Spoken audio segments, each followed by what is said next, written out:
Hello, welcome to all of you success chemistry. और इससे last time पे हम लोगों ने डाइपोल मूवमेंट किया था। डाइपोल मूवमेंट पे हमने आपको कुछ क्वेश्चन दिए थे। सबसे पहले आ जाइए हम उस क्वेश्चन को डिस्कस करते हैं और उसके बाद अपने अगले टॉपिक पे मूव करते हैं। ठीक है, अगर आपको थ्योरी से रिलेटेड कोई भी डाउट है तो आप प्रीवियस वीडियो का आपका जो लिंक है वो इसी वीडियो के डिस्क्रिप्शन बॉक्स में मिल जाएगी, वहाँ जा करके आप चेक कर सकते हो। कोई भी प्रॉब्लम हो सकती है तो आप वहाँ कमेंट करके मुझे बता सकते हो। सबसे पहले आइए हम देखते हैं। सबसे पहला क्वेश्चन था polar and non polar nature. देखिए, पोलर नॉन पोलर नेचर में सबसे पहले था BeCl2। BeCl2 दैट मींस कोई भी लोन पेयर नहीं है, दो बॉन्ड पेयर है और इक्वल है, तो क्या आएगा म्यू इक्वल टू क्या आएगा 0। अगर हम बात करें H2O2 की, देखिए H2O2 कैसा होता है, ये होता है ऑक्सीजन, ये होते हैं ऑक्सीजन, ये हाइड्रोजन और ये हाइड्रोजन। इस ऑक्सीजन के पास होता है दो लोन पेयर, ये दोनों लोन पेयर हो गए। इसके पास भी होता है दो लोन पेयर, ये दोनों लोन पेयर हो गए। ये इधर जाएगा और ये इधर जाएगा, ये इधर जाएगा और ये इधर जाएगा। अच्छा देखो, हाइड्रोजन और ऑक्सीजन में भी ऑक्सीजन खींचेगा, हाइड्रोजन ऑक्सीजन में भी ऑक्सीजन खींचेगा, मतलब ओवरऑल इसका कहाँ जाएगा, ऊपर जाएगा। मतलब mu net does not equal to क्या आएगा 0। तो H2O2 का जो म्यू नेट आता है डज नॉट इक्वल टू 0 आता है। अच्छा यही हम SO2 का देखिए क्या होगा, S डबल बॉन्ड O एक लोन पे, क्योंकि SO2 के पास कितने इलेक्ट्रॉन होते हैं, 6 इलेक्ट्रॉन होते हैं, तो 2 to 4 की बॉन्डिंग कर लेगा और एक का क्या होगा लोन पेयर। आइए बात करते हैं सल्फर और ऑक्सीजन है, मोर इलेक्ट्रिक ऑक्सीजन है तो ये इधर खींचेगा, इसमें ये खींचेगा। अच्छा इसकी वजह से कहाँ जाएगा ऊपर। अगर आपको इसमें प्रॉब्लम हो रही है तो आप पिछले वीडियो में जाकर के पहले थ्योरी को समझिए हम कैसे करते हैं, फिर यहाँ पे इस क्वेश्चन का डिस्कस करते हैं। तो इन दोनों का नेट कहाँ आएगा, यहाँ आएगा। देखिए एक बात समझिए, यहाँ पे हमसे ये गलती होती है कि हम लोन पेयर और इस बॉन्ड के मूवमेंट की जो वैल्यू होती है उसको हम 0 कर देते हैं, पर एग्जैक्टली ये गलत है। ऐसा नहीं, बिल्कुल नहीं करना है, क्योंकि लोन पेयर का मूवमेंट अलग होगा और इस वैल्यू का मूवमेंट अलग होगा। कौन ज्यादा होगा ये पता नहीं, पर इसका रिजल्टेंट हो सकता है ऊपर हो या फिर नीचे हो, लेकिन इसका म्यू नेट क्या आएगा, डज नॉट इक्वल टू 0 आएगा। अच्छा इसी केस में अगर मैं SO3 ले लेता तो क्या होता, म्यू नेट 0 हो जाता। क्यों, क्योंकि वहां पे यहाँ पे ऐसा आ जाएगा, H डबल बॉन्ड ऑक्सीजन आ जाएगा तो 0 हो जाएगा। अच्छा BF3 का देखिए, BF3 का वैसे भी 0 होगा। क्यों, क्योंकि आपको पता है BF3 के केस में कोई भी लोन पेयर नहीं है, 3 बॉन्ड पेयर ट्राइगोनल में अरेंज होते हैं। देखो ऐसा B F F and F, इसका कुछ इधर आएगा, इसका कुछ इधर आएगा और इसका कुछ इधर आएगा, इन दोनों का रिजल्टेंट इधर आएगा and this do cancel out to each other. ठीक है, ये तो एक दूसरे क्या करेंगे, कैंसिल करेंगे। XgF4 बिल्कुल दिख रहा है 0 होना चाहिए, 0 होगा भी, क्योंकि एक फ्लोरीन अगर यहाँ पे है, एक फ्लोरीन यहाँ पे है, एक फ्लोरीन यहाँ पे है, फ्लोरीन यहाँ पे है, यहाँ पे एक लोन पेयर है और यहाँ पे एक लोन पेयर है। ये दोनों एक दूसरे कैंसिल आउट करेंगे, कैंसिल आउट करेंगे और ये लोन पेयर इधर खींचेगा तो ये लोन पेयर इधर खींचेगा, मतलब म्यू नेट क्या आ जाएगा, क्योंकि हम लोन पेयर को कहीं भी अरेंज कर सकते हैं। तो XgF4 की वैल्यू क्या आ जाएगा, XgF4 का 0 आ जाएगा। चलिए अगला क्वेश्चन कौन सा था, हाँ XgF5+। आइए XgF5+ का देख लेते हैं। XgF5+ क्या करेंगे, XgF5+ देखो तो XgF5 तो देखने में ही लग रहा है 0 नहीं आएगा। कैसे नहीं आएगा, देखो ये फ्लोरीन, ये फ्लोरीन, ये फ्लोरीन, ये फ्लोरीन और ये फ्लोरीन, एक पॉजिटिव चार्ज है, इसके पास सिर्फ एक लोन पेयर होगा। ठीक है, ये दूसरे एक दूसरे को कैंसिल आउट करेंगे, लेकिन इसका कुछ ऊपर जाएगा और इसका कुछ इधर आएगा। लेकिन अभी मैंने बताया कि movement of the lone pair, movement of the bond pair never be equal, ये कभी भी इक्वल नहीं होंगे। क्या करते हैं हम, हमें लगता है कि ऊपर जा रहे पीछे जा रहे, इसको हम कैंसिल आउट कर देते हैं, लेकिन ऐसा नहीं होता और बिल्कुल नहीं होता। इसके लिए आप बिल्कुल केयरफुल है, तो इसका mu net does not equal to 0 हो जाएगा। अच्छा इसके बाद हमारा एक और है, क्या नाम है उसका, IF7। IF7 देखने पे ही लग रहा है 0, क्योंकि सारे बॉन्ड पेयर इक्वल है, कोई भी लोन। देखो अनइक्वलिटी का मतलब जो हमारा अनइक्वलिटी होती है वो कहाँ से आती है, हमको कैसे समझ में आया सर, आप सीधा बोल रहे हो IF7 का 0, कैसे बोल रहे हो, ऐसा बोल रहा हूँ क्योंकि इसमें सारे के सारे बॉन्ड पेयर ही हैं। आप देख लो IF7 आप हाइब्रिडाइजेशन करके देख लो, सारे के सारे क्या आएंगे, 0 आएंगे। तो इसका क्या आएगा, देखो सारे के सारे इक्वल है, इसका आ जाएगा 0। मेरी बात समझ रहे हो, सारे बॉन्ड पेयर इक्वल है, इसीलिए इसका क्या आएगा 0 आएगा। तो इसीलिए IF7 का क्या हो जाएगा 0। चलिए अगर हम अगले टर्म पे अपने अगले बात करें, क्वेश्चन था compare NH3 and NF3। NH3 देखो NH3 और NF3 का करते हैं, NH3 NF3 कर देखो यहीं पे कर देते हैं। ये है आपका nitrogen hydrogen hydrogen and hydrogen, ये आपका नाइट्रोजन F F F। सीधा दिख रहा है कि NH3 का ज्यादा होगा। क्यों, तो नाइट्रोजन और हाइड्रोजन में नाइट्रोजन अपनी तरफ खींचेगा, 3 बार नाइट्रोजन अपनी तरफ खींच रहा है और लोन पेयर की वजह से कहाँ जाएगा, ऊपर। इसका कुछ रिजल्टेंट पॉजिटिव आएगा ऊपर की तरफ। अगर NH3 के केस में देखें, नाइट्रोजन और फ्लोरीन में कौन खींचेगा, फ्लोरीन खींचेगा, because the fluorine is more electronegative. और हम कितनी बार डिस्कस कर चुके हैं, आप ये याद रखना, fluorine oxygen and nitrogen. More electronegative कौन है, फ्लोरीन। बीच ऑफ सम मोर इलेक्ट्रोनेगेटिव है तो ये खींचेगा ही खींचेगा, और ये भी खींचेगा, ये भी खींचेगा। इन तीनों का रिजल्टेंट कुछ नीचे आएगा और यहाँ पे होगा लोन पेयर। कुछ ना कुछ तो कैंसिल आउट करेगा ही करेगा, नहीं कुछ भी करेगा, कुछ तो करेगा, कुछ वैल्यू है तो कुछ ना कुछ तो करेगा ही करेगा। तो कर दिया। आइए अमोनिया और वाटर का केस देखते हैं। देखिए अमोनिया और वाटर केस में क्या होगा, सबसे पहले स्ट्रक्चर बनाओ, NH, ये हो गया अमोनिया और ये हो गया आपका वाटर। हमें तो सीधा दिख रहा है वाटर का ज्यादा होगा, कैसे ज्यादा होगा ये आपको देखना है। देखो ये हो गया, अरे ये नहीं है, बोल दो सर आपने किया है, किया हुआ कुछ नहीं है, सीधा आपको देखना है, दिख ही रहा है, वो तो दिख ही रहा है। ऑक्सीजन और हाइड्रोजन कहाँ खींचेगा, ऑक्सीजन खींचेगा, ये खींचेगा, ये इधर जाएगा, देखो ये इधर जाएगा, ये चारों ऐसे जा रहे हैं, ऐसे जा रहे हैं, इनका ओवरऑल सब कुछ बहुत ज्यादा इधर आएगा। अच्छा नाइट्रोजन और हाइड्रोजन की बात करो तो नाइट्रोजन अपनी तरफ खींचेगा, रिजल्टेंट इधर, ये भी खींचेगा, इसमें भी चारों मिलकर अपनी तरफ खींच रहे हैं। अब कैसे बताएंगे, आइए अब ऐसे देखेंगे कि जो ऑक्सीजन का इलेक्ट्रोनेगेटिविटी है ना, खींचने की कैपेसिटी, वो इससे ज्यादा है नाइट्रोजन से। मेरी बात समझ रहे हो, जो ऑक्सीजन की इलेक्ट्रॉन को खींचने की कैपेसिटी है, जितना खींचेगा उतना अच्छा रिजल्टेंट आएगा। इसीलिए H2O का ज्यादा होता है किससे, याद रखने वाला केस है आपको, ठीक है। इसके बाद CH3F है, CH3 भी है, CH3 आई, ठीक है। इसके केस में मैं आपको कहूंगा थोड़ा सा याद रखना, क्योंकि फ्लोरीन यहाँ पे थोड़ा सा एक एक्सेप्शनल बिहेवियर शो करता है अपनी लेस इलेक्ट्रोनेगेटिव, मोर इलेक्ट्रोनेगेटिव और लेस साइज की वजह से। यहाँ पे होता क्या है, सबसे ज्यादा हो जाता है CH3Cl का, ठीक है, फिर आ जाता है किसका, CH3F का, फिर आपका आता है CH3Br का। देखो उस कॉन्सेप्ट से आना चाहिए CH3F का, लेकिन CH3F नहीं आ पाता है, इसीलिए मैं आपको बता रहा हूं इस कॉन्सेप्ट को थोड़ा सा याद रखना, क्योंकि आपने भी किया होगा, वो सही किया है। आप इतना कॉन्सेप्ट लगाने के बाद अगर सही कर रहे हो तो सही कर रहे हो, कोई बात ऐसी नहीं है, लेकिन ये ऐसा केस होता है जो आपको थोड़ा सा ध्यान रखना होता है, इसलिए मैं आपको कह रहा हूँ कि इसको आप याद रखना। अच्छा फ्लोरीन और क्लोरीन में देखो, अगर मैं फ्लोरोबेंजीन और क्लोरोबेंजीन की बात करूं, देखो ये ऐसा होगा। सबसे पहले बात कर लेते हैं, यहां पे कार्बन फ्लोरीन बॉन्ड होगा, कौन सी बॉन्डिंग होगी, 2p 2p होगी। यहाँ पे कार्बन क्लोरीन के बीच 2p 3p। अब ऐसा मैं बोल सकता हूं, आप बताइए कि इफेक्टिव ओवरलैपिंग कहां होगी। इफेक्टिव ओवरलैपिंग इस वाले केस में होगी। क्यों होगी, क्योंकि साइज भी स्मॉल है और इलेक्ट्रोनेगेटिविटी भी ज्यादा है और 2p 2p बॉन्डिंग हो रही है। आपको पता है 2p 2p में इफेक्टिव ओवरलैपिंग ज्यादा होती है। अच्छा अगर इफेक्टिव ओवरलैपिंग हो रही है तो किसका ज्यादा होगा, इसकी लेस इफेक्टिव ओवरलैपिंग है, लेस इफेक्टिव है, और इसकी मोर इफेक्टिव है।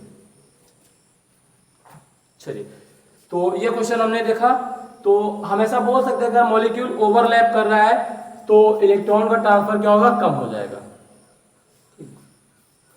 मतलब अगर अच्छी ओवरलैपिंग करेगा तो इलेक्ट्रॉन का ट्रांसफर ज्यादा होगा, अगर कम ओवरलैपिंग करेगा तो इलेक्ट्रॉन का ट्रांसफर कम होगा। ये तो ये वाला क्वेश्चन हो गया। अच्छा इसमें एक और क्वेश्चन है, डबल बॉन्ड हो NH2 NH। इसको देखो यहीं पे देख लेते हैं, इसमें म्यू इक्वल टू 0 बताना है आपको। देखो इसको यहीं पे देख लेते हैं हम। यहाँ पे एक ऑक्सीजन का लोन पेयर होगा, ये यहाँ पे लोन पेयर होगा, ये यहाँ पे लोन पेयर होगा और ये यहाँ पे होगा। देखो ऊपर नीचे सेम है, इधर जाएगा, ये इधर जाएगा, इसका कुछ इधर आएगा, इसका कुछ इधर जाएगा और इसका कुछ इधर जाएगा, रिजल्टेंट इधर आएगा, मतलब म्यू नेट इक्वल टू 0 हो जाएगा। इसका तो 0 हो गया। पर NH2 के केस में देखो यहाँ पे एक लोन पेयर है और लोन पेयर आपका क्या है, लोन पेयर इसके हाइब्रिडाइजेशन में इन्वॉल्व होता है, हाँ, क्योंकि ये sp3 हाइब्रिडाइज होता है। और अब इस केस में किसी भी कंडीशन में आपका mu net does not equal to 0 नहीं होगा, म्यू नेट 0 हो ही नहीं सकता है, तो डज नॉट इक्वल टू 0 आएगा। और सेम कॉन्सेप्ट एसएच के साथ वही होता है, क्योंकि इसके पास लोन पेयर भी है। तो जब आपका लोन पेयर प्योर स्टेट में इन्वॉल्व होता है तो जीरो हो सकता है, जबकि हाइब्रिडाइजेशन स्टेट में इन्वॉल्व है तो जीरो नहीं हो सकता। हमने कई बार डिस्कस किया था। तो एसएच में भी लोन पेयर जो हाइब्रिडाइजेशन में इन्वॉल्व हो रहा है, अब इन दोनों की वजह से इसका mu not does not equal to zero आए। कॉन्सेप्ट आपको याद रखना है लोन पेयर इन्वॉल्वमेंट का और नॉट इन्वॉल्वमेंट, क्योंकि प्रॉब्लम एग्जाम में जेडबल के एग्जाम में जो आपको प्रॉब्लम आने वाली है वो म्यू नॉट की वैल्यू को लेकर के आने वाली है, और भी लोन पेयर के साथ। ठीक है, जो अच्छे प्रॉब्लम्स बन सकते थे वो हमने यहाँ पे डिस्कस किए। अगर इससे रिलेटेड आपको कोई भी प्रॉब्लम है तो आप कमेंट करके हमें बताइए, उसको हम रिजॉल्व करने का प्रयास करेंगे।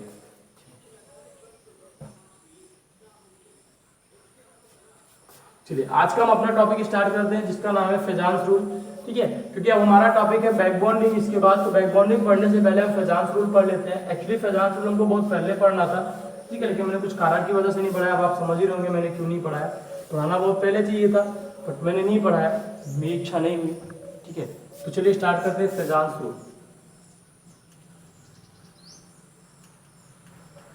क्या है फेजांस रूल? देखो इसमें कुछ कॉन्सेप्ट होते हैं बहुत अच्छे से, वो आपको याद रखने होते हैं। फेजांस रूल करने से पहले हमको सबसे पहले जानना चाहिए, जैसे हमारे पास मान लो एक कोई दो एटम कंबाइन हो रहे हैं।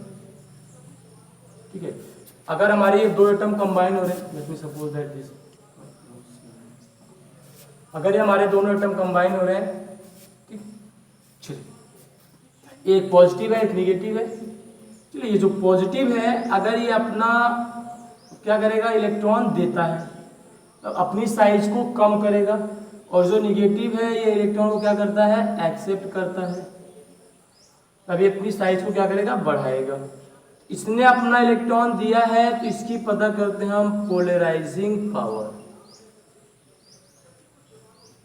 पोलराइजिंग पावर, इसने इलेक्ट्रॉन एक्सेप्ट किया, इसका साइड डिस्ट्रैक्ट हुआ, इसको बोलते हैं पोलराइजिबिलिटी। पोलराइजिबिलिटी क्या होता है? पहला आपने पता किया पोलराइजिंग पावर, दूसरा आपने पता किया पोलराइजिबिलिटी। तो पोलराइजिंग पावर और पोलराइजिबिलिटी ये होता है। अच्छा, इसके केस में, ठीक है, अगर इसकी हम केस स्टडी करें, डिटेल एनालिसिस करें, यहीं से आपकी शुरुआत होती है फेजांस रूल की। फेजान ने ये बताया कि अगर कोई पॉजिटिव चार्ज किसी इलेक्ट्रॉन के निगेटिव के कांटेक्ट में आ रहा है तो उसमें क्या होगा, पॉजिटिव और निगेटिव दोनों का साइज डिस्ट्रैक्ट होगा। तो पॉजिटिव की वजह से जो आता है उसको बोलते हैं पोलराइजिंग पावर, और इस पे इफेक्ट ज्यादा अप्लाई होता है, इसको बोलते हैं पोलराइजिबिलिटी। तो यहां से हमको दो चीजें पता चलती है, इनके कोवैलेंट नेचर के बारे में, ठीक है, या इनके आयनिक, अगर कोवैलेंट नेचर के विषय में पता चल गया तो हम आयनिक नेचर के बारे में पता कर सकते हैं। हम लिख सकते हैं कि from this rules we can decide how much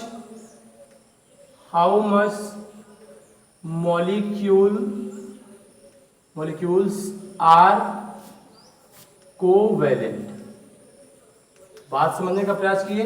हम ये बता सकते हैं कि मॉलिक्यूल कितना कोवैलेंट है, समझ रहे हो।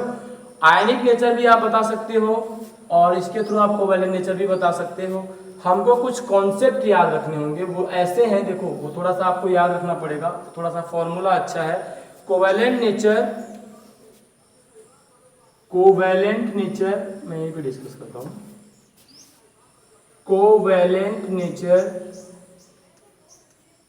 नेचर डायरेक्टली प्रोपोर्शनल टू किसके, आइए बात कर लेते हैं, polarizing power of positive charge.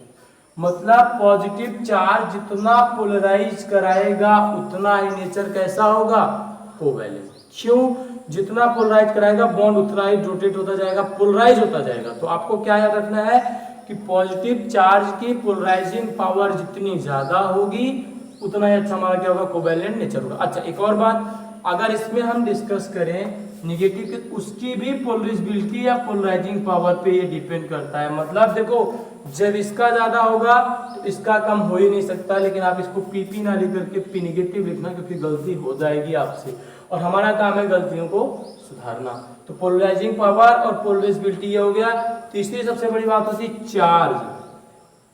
तो चार्ज किसका भी ज्यादा हो, चाहे पॉजिटिव हो या निगेटिव हो, वो कोवैलेंट कैरेक्टर को बढ़ाएगा ही बढ़ाएगा। अच्छा, इसके बाद हम बात करते हैं साइज।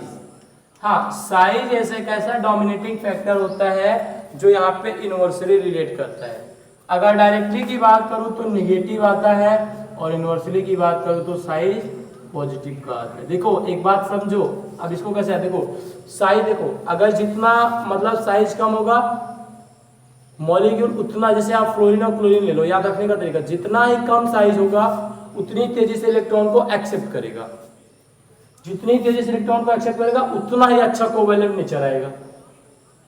ठीक है, और अगर हम साइज पॉजिटिव की बात करें, जितना ज्यादा साइज होगा उतनी तेजी से इलेक्ट्रॉन को निकाल के भाग जाएगा। तो ये साइज कम हो जितना होगा उतना ही, मतलब आपको क्या बताएगा, कोवैलेंट नेचर ज्यादा होगा। साइज को कम होना पड़ेगा, ये साइज बढ़ेगा तो आपका कोवैलेंट नेचर क्या होगा, कम हो जाएगा। और इससे यही वजह होती है कि LiCl आपका कोवैलेंट होता है। क्यों? क्योंकि Li की साइज बहुत कम है, और साइज कम होने की वजह से वो इलेक्ट्रॉन को क्या करता है, जितना तेजी से रिलीज करना चाहिए उतनी तेजी से नहीं कर पाता है, और उस वजह से वो कौन सा नेचर शो करता है, क्योंकि आयनिक नेचर तब आता है जब कोई इलेक्ट्रॉन को क्या करता है, रिलीज करता है। ऐसा नहीं है कि लिथियम अगर आपका एटम अवेलेबल है वो इलेक्ट्रॉन को रिलीज करता है, नहीं, बिल्कुल सोचना भी नहीं है और बिल्कुल गलत हो जाएगा। आयनिक नेचर तभी आता है जब कोई इलेक्ट्रॉन को रिलीज करेगा, इलेक्ट्रॉन रिलीज नहीं हुआ तो आयनिक नेचर नहीं आएगा। अच्छा, अगर लिथियम की बात करें तो लिथियम क्या करता है, इलेक्ट्रॉन को रिलीज तो करता है, लेकिन साइज स्मॉल होने की वजह से इलेक्ट्रॉन उससे क्या कहते हैं ना, चक्कर में पड़ जाते हैं, और जब उसके चक्कर में पड़ जाता है तो इलेक्ट्रॉन को तेजी से रिलीज नहीं कर पाता है। समझ रहे आप मेरी बात? चलिए, तो इस फॉर्मूले को आप याद रखना, क्योंकि इस पर क्वेश्चन बहुत पूछता है। आई रिक्वेस्ट यू इस पूरे फॉर्मूले को बहुत याद करना। ठीक है, मैंने बहुत मेहनत से इसे क्रिएट किया है। ठीक है, और थोड़ा इसीलिए मैंने फैजान रूल को थोड़ा लास्ट में लिया, कि ये आप इतना याद रखोगे तो आपको कोई भी फैजान रूल के क्वेश्चन में प्रॉब्लम नहीं आने वाली है। अब हम कुछ इस पे बात करेंगे आपसे, जैसे हम कुछ क्वेश्चन की बात करें, अगर हम बात करें जैसे LiC, यही इतना है फैजान रूल। फैजान रूल के क्वेश्चन इसी फॉर्मूले से हो जाएंगे, इस बात की 101% गारंटी है। लेकिन आपको इतना याद रखना पड़ेगा कि किस किस फैक्टर पे इन्वॉल्व होता है। साइज वाला कॉन्सेप्ट देखो, सबका तो डायरेक्टली प्रोपोर्शनल है, कोवैलेंट नेचर सबका डायरेक्टली प्रोपोर्शनल है। एक ही चीज है, वो क्या है, पॉजिटिव निगेटिव। साइज मतलब पोलराइजिंग पावर जो थी, कोवैलेंट कैरेक्टर जो है वो आपका, आपसे चाहे कोवैलेंट कैरेक्टर पूछे या पोलराइजिंग पावर पूछे, बात एक ही। अगर वो आपसे पूछ रहा है कोवैलेंट कैरेक्टर तो या पोलराइजिंग पावर, एक ही बात है दोनों चीज, या पोलराइजिबिलिटी पूछ रहा है, सारी चीजें सेम।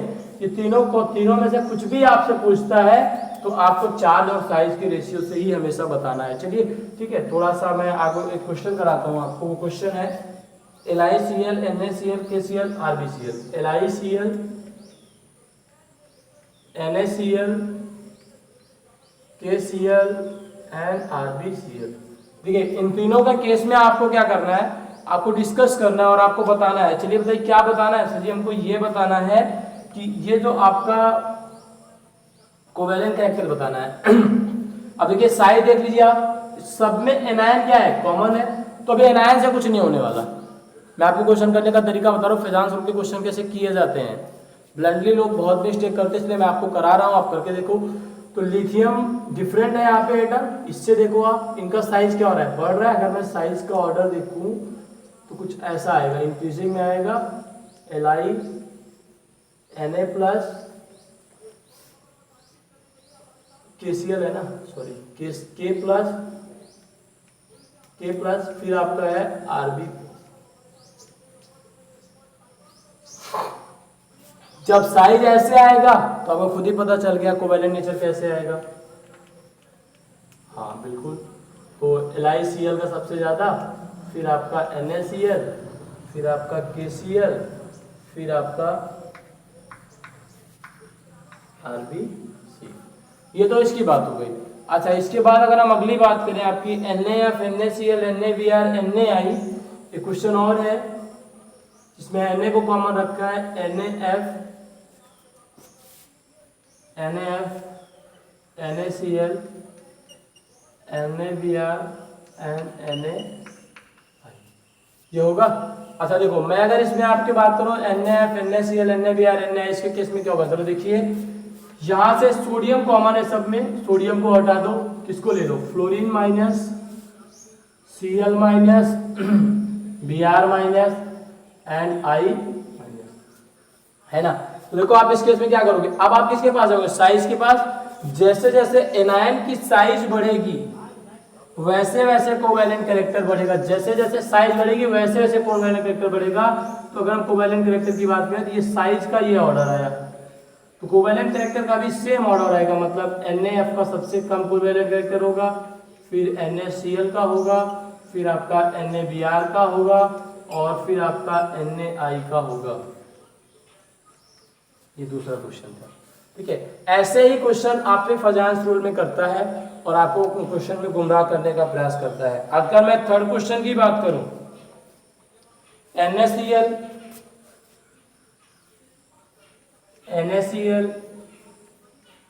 MgCl2, ठीक है, और AlCl3, और फिर आपका है SiCl4, ये है। तो इस केस में हम क्या करेंगे, NaCl, MgCl2, AlCl3, SiCl4। अब देखो सभी में Cl क्या है, कॉमन है, चार्ज पर जाओ तो ये Na plus, Mg+2, Al plus 3 and Si+1। भाई एक बात देखो यार, यहाँ पे सबकी साइज इक्वल होगी because both are isoelectronic species, और आइसोइलेक्ट्रॉनिक के केस में हम साइज देखते हैं नाप रूल से। कौन सा रूल, नाप rule, that is fit for isoelectronic species, ठीक है। ग्रुप सभी आइसोइलेक्ट्रॉनिक कैसे होने चाहिए, आसपास के ग्रुप से बिलोंग करने चाहिए। जैसे N3- हो गया तो Na प्लस, मतलब एक पीरियड ऊपर एक पीरियड नीचे, ये रूल अप्लाई होता है। और इसी पर आपका जेईई में क्वेश्चन पूछता है, इससे बाहर आपका क्वेश्चन नहीं पूछता है, इससे बाहर नहीं पूछ सकता है क्योंकि इसके बाहर उसके सिलेबस में नहीं है, ठीक है। तो नाप रूल का मतलब, N का मतलब होता है निगेटिव, और A का मतलब निगेटिव की साइज सबसे ज्यादा होगी, A का मतलब होता है एटम, और T का मतलब होता है पॉजिटिव। तो साइज को देखने का ये बहुत बड़ा फंडा है जो आपको कभी भी प्रॉब्लम नहीं क्रिएट करेगा। आइसोइलेक्ट्रॉनिक ही आपके सिलेबस में है, बाकी ऐसा होगा कि अगर आपको पीरियोडिक टेबल के विषय में जानकारी है तो इसलिए आप मैनेज कर सकते हो। अच्छा, अगर मैं इसमें देखो चार्ज जैसे क्या हो रहा है, बढ़ रहा है। अच्छा, अगर चार्ज बढ़ रहा है तो क्या होगा बताइए जरा, यहाँ देखिए, चार्ज बढ़ने पे कोवैलेंट कैरेक्टर क्या होता है, बढ़ता है। तो सबसे ज्यादा किसका होगा, SiCl4 का, फिर AlCl3 का, फिर MgCl2 का, फिर NaCl का। तो सबसे ज्यादा कोवैलेंट कैरेक्टर इसका आएगा। अच्छा, नेक्स्ट वन क्वेश्चन अगर हम करें, NaF,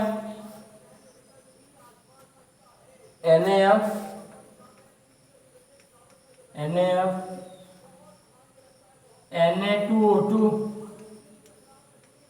यहां थोड़ी सी आपको प्रॉब्लम हो सकती है, Na3 है। आप बताइए किसका ज्यादा, कोई प्रॉब्लम नहीं, सीधा दिख रहा है, फ्लोरीन पर 1 निगेटिव चार्ज, ऑक्सीजन पर 2 इलेक्ट्रॉन, नाइट्रोजन पर 3 इलेक्ट्रॉन। जैसे जैसे निगेटिव का चार्ज बढ़ेगा वैसे वैसे कोवैलेंट कैरेक्टर या पोलराइजिंग पावर बढ़ेगी। बिल्कुल सोचना ही नहीं है कहीं से भी कुछ भी, एकदम 100% वाले फीलिंग लानी है और धड़ल्ले से क्वेश्चन निकालना है, कॉन्सेप्ट एकदम इजी है, ठीक है। और अगर इसे बात करें हम, अगर हम ऐसे बात करें कि जैसे अगर हम किसी में हम आयनिक नेचर की बात करें तो यहीं से हम एक कॉन्सेप्ट और करते हैं, चलिए उसे हम कर लेते हैं। ये आपका क्वेश्चन इतना हो गया और आई थिंक हम समझ रहे हैं कि आप बहुत इंजॉय कर रहे हो। अगर आप इंजॉय कर रहे हो तो एक बार जो है कमेंट करके ज़रूर बताइए, क्योंकि कमेंट करके बताना चाहिए, उससे क्या होता है कि हमें भी पता चलता है कि आप पढ़ रहे हो और हमें भी थोड़ा लगता है कि ठीक है पढ़ने वाले हैं तो हम ऐसा कर सकते हैं, ठीक है। तो चलिए अगर आप ऐसा करके बताते हो तो मुझे बहुत खुशी होगी।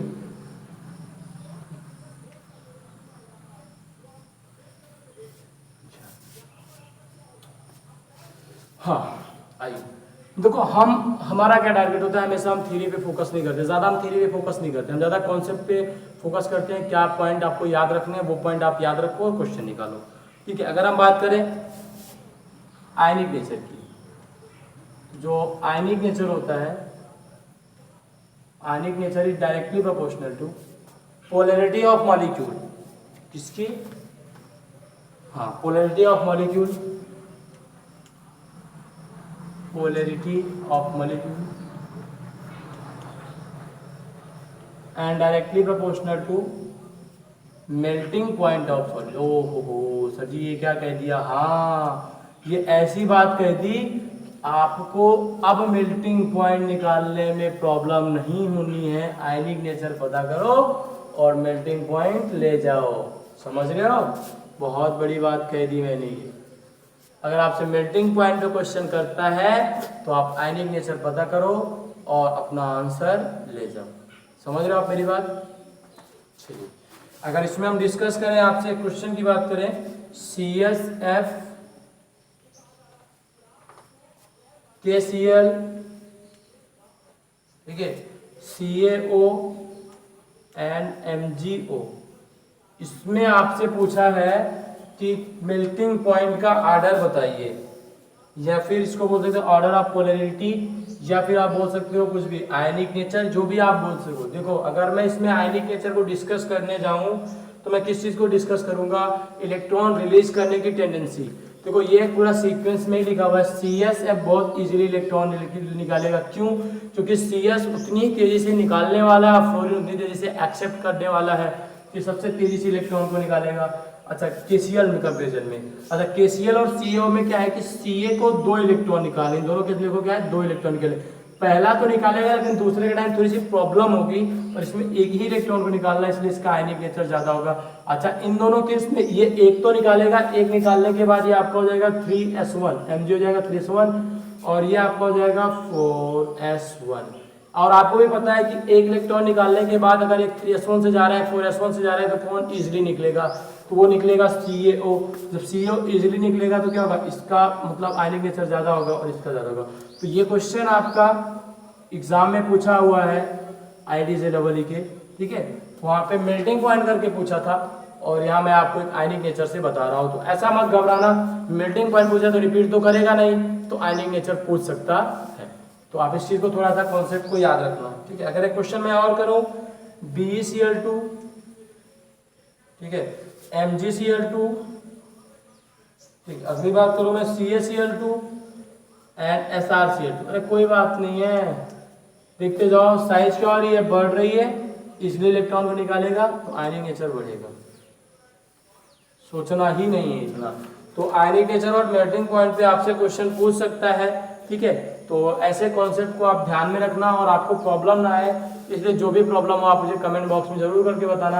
आज हमने फेजान रूल को डिस्कस किया, जिसमें हमने ये डिस्कस किया कि फेजान रूल्स में सबसे पहले हमने आपको एक फॉर्मूला बताया कि covalent character directly proportional to polarizing power of cation and polarizability of anion, and that will be directly proportional to charge, चाहे पॉजिटिव का हो या फिर नेगेटिव का हो, और directly proportional to size of anion and inversely proportional to size of cation, ठीक है। और उसके बाद हमने कुछ क्वेश्चंस किए, उसके बाद हमने आयनिक नेचर को डिस्कस किया। किसी मॉलिक्यूल की पोलैरिटी ज्यादा है तो उसका क्या होगा, आयनिक नेचर ज्यादा होगा, और आयनिक नेचर ज्यादा होगा तो इसका मेल्टिंग पॉइंट ऑफ सॉलिड भी ज्यादा होगा। तो मेल्टिंग पॉइंट के क्वेश्चन को हम आयनिक नेचर से करते हैं, जिसके पास जितना ज्यादा आयनिक नेचर होगा या उसकी पोलैरिटी जितनी ज्यादा होगी उतना अच्छा वो आयनिक होगा, ठीक है। आप चैनल को लाइक, सब्सक्राइब, शेयर जरूर कीजिए, ठीक है। Thank you.